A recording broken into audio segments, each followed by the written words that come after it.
మొన్న ఒక భక్తుడు వచ్చాడు అందరికి. ఆయన చెప్పిన మాట ఏంటి? సార్, నేను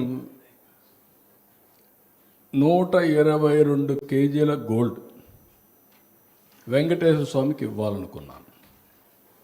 నేను మొక్కున్నాను. మొక్కు తీర్చడానికి అక్కడికి వెళ్ళాను. వెళ్ళిన తర్వాత అక్కడ అడిగాను ఆఫీసర్స్ని. వాళ్ళు హ్యాపీగా ఫీల్ అయ్యారు, సరే అన్నారు.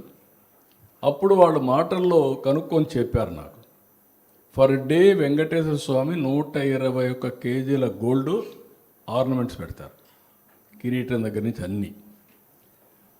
అది ఇన్ని 121 కేజీస్ ఆయన పెట్టుకుంటాడు. ఆయనే నాకు మెసేజ్ పంపించాడు 122 కేజీస్ ఇమ్మని. అంటే 121 + 1.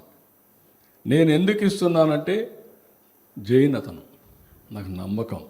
నేను ఒక వ్యాపారం చేశాను, దాంట్లో పార్షియల్గా డిజిన్వెస్ట్ చేశాను. నాకు 5,000 కోట్లు వచ్చింది. అందులో 122 కేజీల బంగారం ఆయనకి ఇస్తున్నాను. అంటే మహత్య లేకపోతే ఎవరు ఇస్తారు?